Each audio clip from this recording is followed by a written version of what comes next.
Kuna vitu vingi sana ambavyo vinatarajiwa kutokea au kutokea pale bungeni Dodoma kwa siku hii ya leo. Tunafahamu leo bunge la Jamhuri ya Muungano wa Tanzania linavunjwa rasmi, na mgeni rasmi na mtu ambaye anaenda kulivunja bunge hili sio mwingine ni Rais wa Jamhuri ya Muungano wa Tanzania Daktari Samia Suluhu Hassan. Sasa wakati anaenda kulivunja bunge, kuna vitu vingi sana ambavyo watu wanatabiri kwamba vitatokea. Tunafahamu sasa hivi ukizungumza kwenye masuala ya kwa wajumbe, unaambiwa wajumbe hawauawi. Yaani mjumbe hauawi. Mjumbe ni mtu ambaye unaweza ukampa sukari na ukaishi naye tu vizuri na mwisho wa siku akakufanyia anachoweza kukifanya. Sasa wakati hayo akiwa anaendelea leo, wakati bunge linavunjwa rasmi, kipenga kwa siku ya kesho kinapulizwa. Kipenga kesho tunafahamu watu wataenda kuchukua form, wakishaenda kuchukua form watarudi sasa. Kwa hiyo kwenda kuchukua form hauzuiliwi. Utaenda kuchukua form, ukishaenda kuchukua form, ukishajaza, mwisho wa siku sasa unakuja kurudi kwa wajumbe. Ukisharudi kwa wajumbe sasa ndo wataamua kwamba wakuweke mkwaju wa penalty, wakuruhusu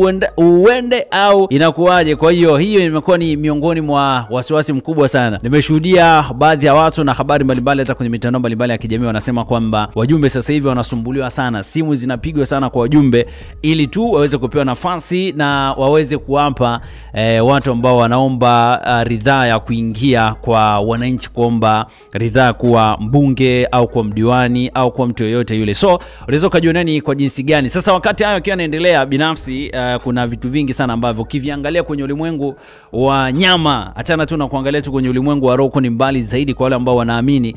Kwa ukiangalia tu kwenye ulimwengu wa nyama kwa mwaka huu, naamini kabisa itakuwa ni mmoja kati ya uchaguzi ambao utakuwa ni unforgettable election, kwa sababu tunafahamu watiania ni wengi, lakini sio tu watiania. Tunafahamu sasa hivi ukiangalia vyama mbalimbali ambavyo vinaingia ni kama watu mbalimbali wamechechamaa. Kuna miongoni mwa wabunge, bila shaka alikuwa ni wa CCM, alidai kwamba yeye akishinda atangazwe, asiposhinda asitangazwe, na akadai kwamba kura asiongezewe kura ya mtu yoyote, yeye aachwe hivyo hivyo. Yeye anachotaka, anaamini kwenye haki, aamini kwenye haramu. Ni miongoni mwa kauli ambazo pia zilibua maswali mengi, lakini tunafahamu pia kwa sasa hivi huko majimboni kuna baadhi ya watu ambao wanatazamwa zaidi. Kwa mfano anatazamwa zaidi Gwajima kwamba nini ambacho kitaendelea, lakini pia watu wengine ambao wanatazama mtu pia kama Luhaga Mpina, mbunge wa Kisesa pale, lakini pia wanatazama wabunge wengi zaidi kupitia kuanzia siku ya kesho baada tu ya bunge kwa siku ya leo kuvunjwa.